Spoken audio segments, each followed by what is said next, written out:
The same problem every human being faces. Stress, strain.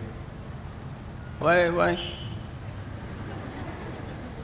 Why are you making it universal?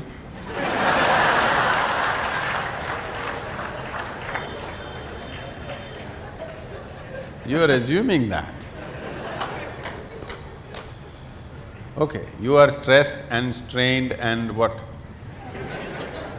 And one more point. Torture. Getting married and traveling on the path of yoga to reach to the destination, and not getting married, going on the path of the yoga. Which one is the best way?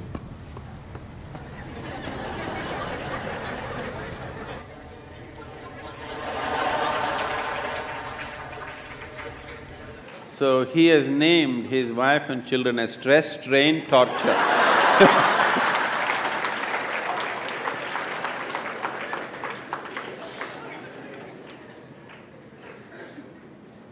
Wife and 2 children, stress, strain and torture. How's that?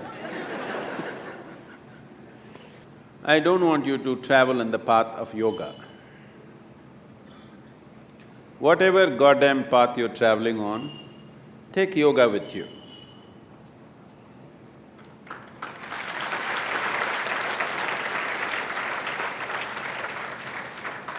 It will make the path easy and beautiful.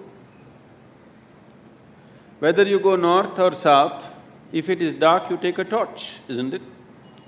Only northward people take torch, southern people take darkness with you. Is there such a thing? No. So, you getting married is because of your needs. You were not born with your wife, were you? You were born like this, a complete human being. Because you have certain needs, physical, psychological, emotional, maybe financial, social, that also is there, right? So, various needs. Marriage is generally supposed to be a package which deals with all these needs. Physical needs, psychological needs, emotional needs, social needs, sometimes financial needs also. So it is a comprehensive package that if you get married, all these problems are solved in one shot. Sometimes they may refuse to fulfill some of your needs. So you get stressed, strained and tortured. I want you to understand, you married for your well-being, not as some sacrifice for somebody's sake. You married for your needs and your well-being, isn't it? You better remember that all your life. You married and tied up the other person with you because you have needs. You did not do it for the other person's sake. Yes or no? Let's be straight about this. Yes or no? Yes. You remember this? If you remember this, you live in little gratitude, okay? You… if not all the 5 pancha and the 5 needs, at least 2 you fulfilled for me, thank you very much. Isn't it? All the 5 perfectly, maybe they did not fulfill. At least 2 or 3 they fulfilled, right? Your husband or your wife? Did they, didn't they? If they did not fulfill anything, I don't think you would be there by now. Yes or no? If they did not fulfill any of your needs, I do not think you would still be there. They are fulfilling some needs, a few things maybe they are not able to fulfill. So are you. You are also not able to fulfill every one of the needs of the other person. Some you're fulfilling, some you're not, isn't it so? So, why did this become stress, strain and torture?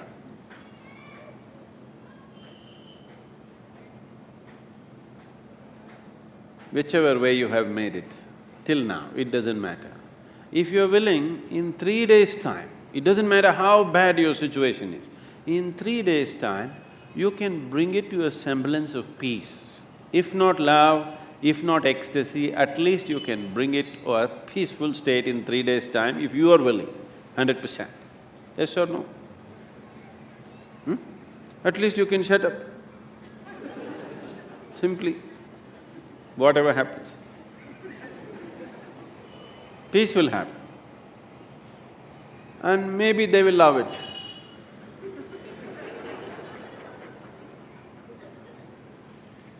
So, don't walk the path of yoga, whatever the path, you must carry yoga with you. If you carry yoga with you, it'll light up your path, whatever path you have chosen. You have chosen your path out of your needs. You already done it, so that's up to you. Those who have not done it, I would like you to choose your path not out of your compulsive needs, but of your conscious needs. So, when that stage in your life comes, it is time to consciously look at your life and see, will today's needs mean something to you after 5 years or 10 years? Will it be worthwhile to tie up your life for the simple needs that you have today, or are these just passing needs for you? It's a very strong need, you must marry. If it is not a strong need, it's a passing need. You can work out your needs probably by just going to a cinema, then no need to get married, you know. Yes, many people are like this, their needs are not very strong, it's just passing. But social structure tells them you have to. Not necessary. It must be a conscious choice. Whichever way you go, it must be your conscious choice, not compulsive choices. Because if you choose compulsively, you will always take it out on the people around you. Because you feel like a slave and you don't like it, so you take it out on them and they will take it out on you. So, it is not about what you're doing, it is about how you do it. What you're doing is according to our requirements, but how you do it will determine the nature of your life. Is it an advantage to walk single rather than walk with people? Yes, if you want to walk rapidly. In Africa there is a saying, they say, if you want to walk quick, walk alone. If you want to walk long, walk in company.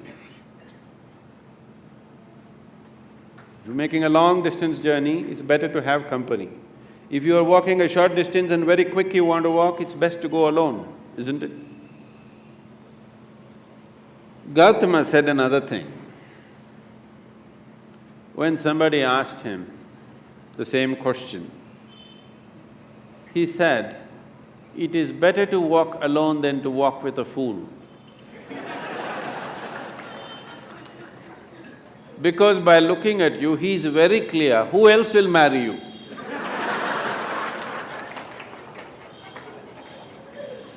So that is Gautama's way of working. So he said, he's always discouraging people to take company. He said, this life is a brief walk, why do you need company? When you leave this body, it's a long place, there I will be there. This is the offer. But you think life is long. So maybe you need company. If you need company, you take it. But how you conduct this company is very important. If you want to conduct this sensibly, one of the most important things that you need to do, particularly with your children, you must do this, is your psychological and your emotional framework should be around the basic fact of life. The basic fact of life is that you are mortal. Your psychological and emotional structure should be formed around your mortality. This is most important. If you're constantly aware that this is a brief life, any moment you will fall dead actually. then you would organize your life and conduct your life in a certain way. When you know time is ticking away, any moment you will be knocked down, you have no time to get angry with somebody, isn't it? You have no time to fight with somebody here. You have no time to sit there depressed for a long period of time because tick, tick, tick, tick, it's going away. Because your psychological structure is organized around your immortality, because of that, you have lot of time to fight, to be depressed, to be frustrated, to fret, to fume. You have lot of time. So it's very, very important that everybody organizes their psychological and emotional structure around the mortal nature of our existence. After all, you are just a baton carrier between the last generation and the next generation, isn't it? Yes? For a brief time it's in your hands, this world. Afterwards, somebody else is going to take it. You will see taking the baton from the previous generation happens in most ugly ways. Handing over the baton to the next generation happens in horrible ways, simply because people's mind is structured around their belief of immortality. They don't see they're mortal. If you're constantly aware that you're mortal, sense will naturally dawn upon you. You will have no time for foolishness. Suppose you're aware that tomorrow you're going to die, would you spend today fighting with somebody? Because your time is ticking, isn't it? And your time is ticking even now. Not after a doctor diagnoses you with some horrible disease. Even now it's ticking, isn't it so? If you want to explore the possibility of what this is, the immensity of what this is, then the time is ticking too rapidly. And time is an extremely relative experience. If you're joyful and blissful, even if you live to be 100, it's a very brief life. It's gone in no time.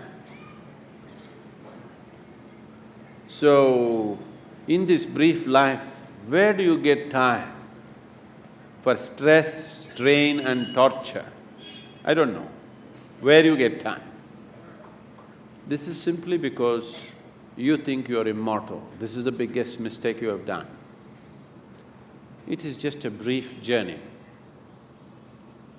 You must conduct it as gracefully, as blissfully as possible.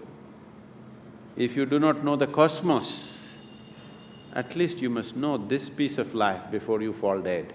That must happen to everybody.